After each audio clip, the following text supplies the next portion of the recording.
লক্ষ্মীর ভান্ডার বন্ধ হলো, তবে এর পরিবর্তে চালু হলো অন্নপূর্ণা ভান্ডার। আর এই নতুন প্রকল্পের মাধ্যমে আপনি পেয়ে যাবেন প্রতি মাসে ৩,০০০ টাকা। তবে চলতি মে মাসে লক্ষ্মীর ভান্ডারের টাকা আপনি পাবেন কি না এবং অন্নপূর্ণা ভান্ডার নতুন এই প্রকল্পের টাকা কবে থেকে ঢোকা শুরু হবে, এছাড়াও এই নতুন প্রকল্পের আবেদনের প্রক্রিয়াটি কেমন হবে, সম্পূর্ণ ইনফরমেশনটি আপনারা আজকের এই ভিডিওর মাধ্যমেই জানতে পারবেন। তাই ভিডিওটি স্কিপ না করে একদম শেষ পর্যন্ত দেখুন। আর পরবর্তীতে এমনই গুরুত্বপূর্ণ ভিডিও দেখার জন্য চ্যানেলটি সাবস্ক্রাইব করে রাখবেন। যদি ভিডিওটি ফেসবুক থেকে দেখেন, পেজটি ফলো করে রাখবেন। তো আপনাদের কিছু বলার আগে আমি লাইভ প্রমাণটি দেখিয়ে দেব। তো দেখুন, এখানে বলা হচ্ছে বিজেপির 15টি প্রতিশ্রুতি, মানে ভোটে জিতার আগে বিজেপি সরকারের পক্ষ থেকে 15টি প্রতিশ্রুতি দেওয়া হয়েছে। তার মধ্যেই এখানে আপনারা দেখতে পেয়ে যাবেন 8 নম্বরে একটি অপশন দেওয়া রয়েছে, ধান, আলু, আম চাষে বিশেষ সরকারি সাহায্য এবং কৃষকদের জন্য ফসলের ন্যায্য মূল্য সুনিশ্চিত করা হবে।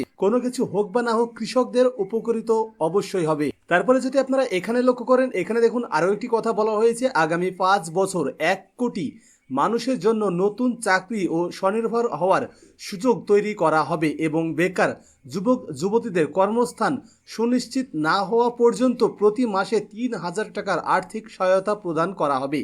এখানে দেখুন বলা হচ্ছে আগামী 5 বছরে 1 কোটি মানুষের জন্য নতুন চাকরির ও স্বনির্ভর হওয়ার সুযোগ তৈরি করা হবে এবং বেকার যে সমস্ত যুবক যুবতীরা রয়েছে তাদের কর্মস্থান সুনিশ্চিত করা হবে। আর সুনিশ্চিত না হওয়া পর্যন্ত প্রতি মাসে ৩,০০০ টাকা করে দেওয়া হবে, যেমনটা যুবসাথী প্রকল্পের জন্য রাজ্য সরকার বলেছিলেন। যতদিন না কর্মস্থান সুনিশ্চিত হবে ততদিন পর্যন্ত ১,৫০০ টাকা করে দেওয়া হবে যুবসাথী প্রকল্পের মাধ্যমে। কিন্তু যেহেতু এখন রাজ্যে টিএমসি আর নেই, বিজেপি রয়েছে, তাই এখানে বিজেপি ভোটের আগে এই প্রতিশ্রুতি দিয়েছেন যে বেকার যুবক যুবতীদের কর্মস্থান না হওয়া পর্যন্ত প্রতি মাসে ৩,০০০ টাকাও আর্থিক সহায়তা প্রদান করা হবে। এবার এখন যেহেতু পশ্চিমবঙ্গে আর টিএমসি নেই, এখন বিজেপি চলে এসেছে, লক্ষ্মীর ভান্ডার নামক এই প্রকল্পটি সম্পূর্ণভাবে বন্ধ হয়ে যাবে। তবে লক্ষ্মীর ভান্ডার বন্ধ হয়ে গেলেই যে টাকা পাবেন না এমনটা কিন্তু নয়।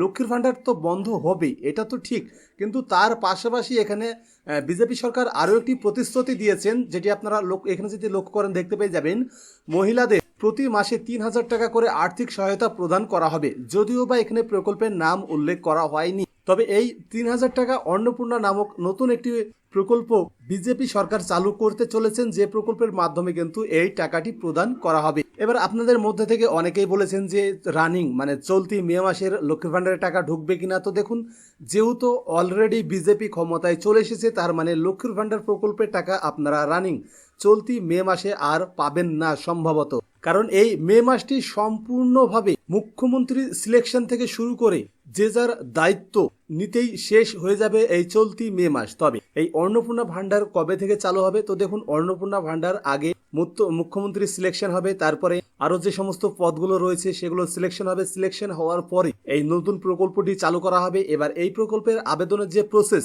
কেমন হতে পারে, এই অন্নপূর্ণা ভান্ডারের প্রকল্পের আবেদনের যে প্রসেস সেটি নতুনভাবে ফর্ম বার করে সেই ফর্ম ফিল আপ করে জমা নিয়েও প্রকল্পে আবেদন করা হতে পারে, এমনটাও চালু করা হতে পারে। আবার লক্ষ্মীর ভান্ডারে যাদের নাম রয়েছে তাদের নামগুলো অটোমেটিকভাবে ওই প্রকল্পে আপডেট করে দেবে, এমনটাও হতে পারে। তবে এখন বলা সম্ভব না যে ঠিক কোনটি হবে।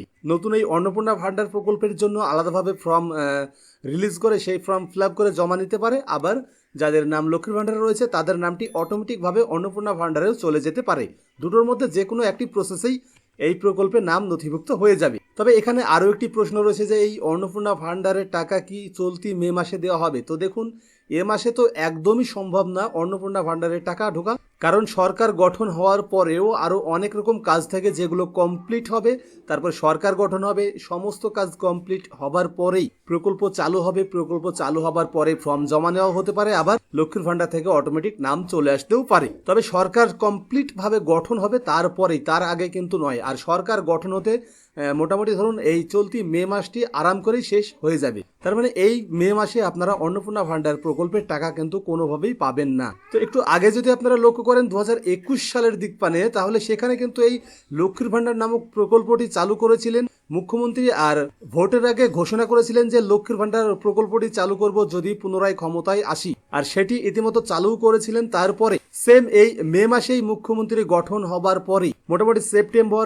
নভেম্বর নাগাদ এই লক্ষ্মী ভান্ডার প্রকল্পের প্রথম কিস্তির টাকা মহিলাদের ব্যাংক অ্যাকাউন্টে ক্রেডিট হয়েছিল। তো এখন কি হবে সেটি বলা সম্ভব নয়, দেখা যাক কি হচ্ছে। যেটাই হোক না কেন ভিডিওর মাধ্যমে আমি আপনাদের আপডেট দিয়ে দেবো। যদি গভর্নমেন্টের তরফ থেকে এই অন্নপূর্ণা ভান্ডার নতুন প্রকল্পে আবেদনের ফর্ম রিলিজ করা হয়, সে ফর্ম কিভাবে ফিল আপ করবেন, কোথায় জমা করবেন, কি কি ডকুমেন্ট লাগবে, সমস্ত ডিটেলস নিয়ে আমরা আমাদের চ্যানেলে ভিডিও নিয়ে আসবো। এছাড়াও কবে নাগাদ এই প্রকল্পের টাকা পাবেন সে বিষয়েও আমি আপনাদের জানিয়ে দেবো কোনো এক ভিডিওর মাধ্যমে। এবার সেই সমস্ত ভিডিওগুলো দেখার জন্য অবশ্যই চ্যানেলটি সাবস্ক্রাইব করে রাখবেন, পাশের বেল আইকনটি অল করে রাখবেন। যদি আপনি ভিডিওটি ফেসবুক থেকে দেখেন তাহলে অবশ্যই ফেসবুক পেজটিও ফলো করে রাখবেন। আজকের ভিডিও শুরু থেকে শেষ পর্যন্ত দেখার জন্য আপনাকে অসংখ্য ধন্যবাদ।